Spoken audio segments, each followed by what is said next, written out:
We'll begin from where we left last night. China's deceit. The whole world is witness to what happened. China went back on its word, violated agreements and provoked India. 20 Indian soldiers have laid down their life for the country. The headline has dominated global news. Tonight, let me turn it on its head. Dozens of Chinese soldiers reportedly killed as they tried to provoke India.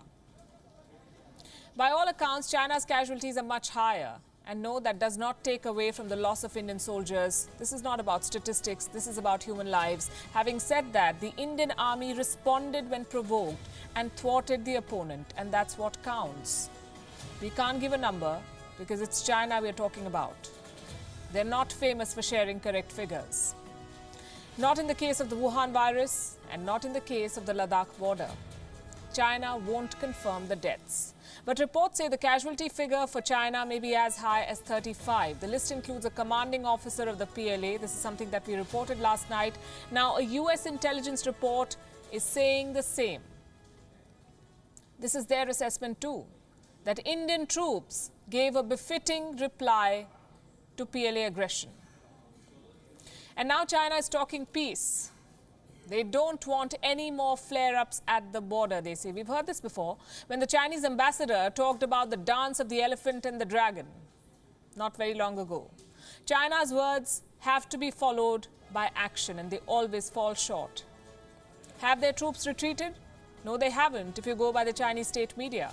The state media is still releasing videos heavily loaded with theatrics, videos of large-scale military exercises apparently just 700-odd miles away from the site of this face-off.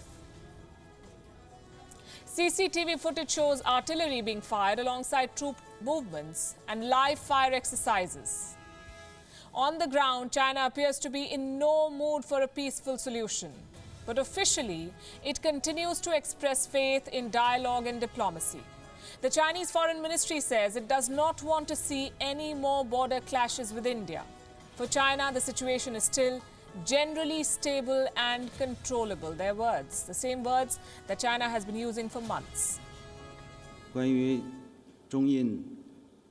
regard to the situation concerning the front lines of the Chinese and Indian militaries, China and India are in close communication via military and diplomatic channels to solve the relevant issues.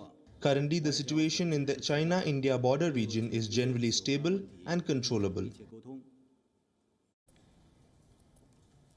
India is not falling for China's duplicity this time. Troops along the line of actual control have been put on high alert. Besides this, an alert has been sounded along the LOC as well.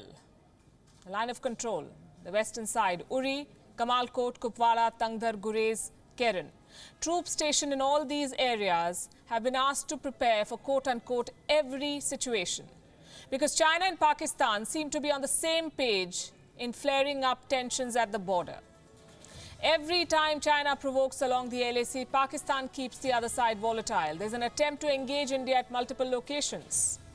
The Indian Army has sensed this pattern of strategic encirclement and is prepared to deal with it.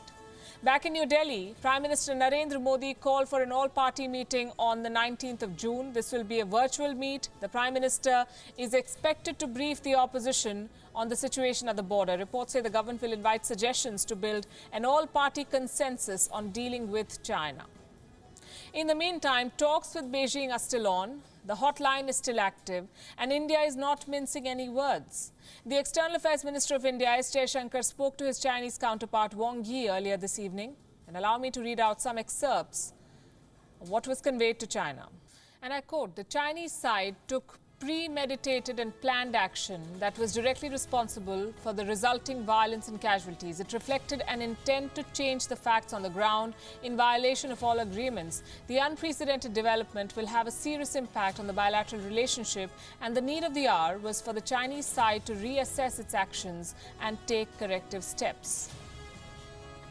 The Prime Minister of India too has set the record straight. He has sent India's biggest message of intent to China. Prime Minister Modi today reaffirmed that India wants peace, but if provoked, India is capable of giving a fitting reply, and that the country's integrity and sovereignty remains a top priority. Bharat शांति चाहता है, लेकिन भारत उकसाने पर हर हाल में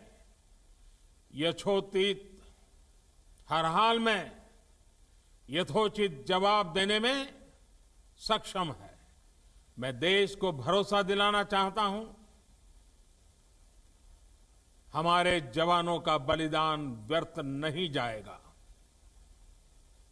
हमारे लिए भारत की अखंडता और संप्रभुता सर्वोच्च है और इसकी रक्षा करने से हमें कोई भी रोक नहीं सकता। इस बारे में किसी को भी जरा भी भ्रम या संदेह नहीं होना चाहिए।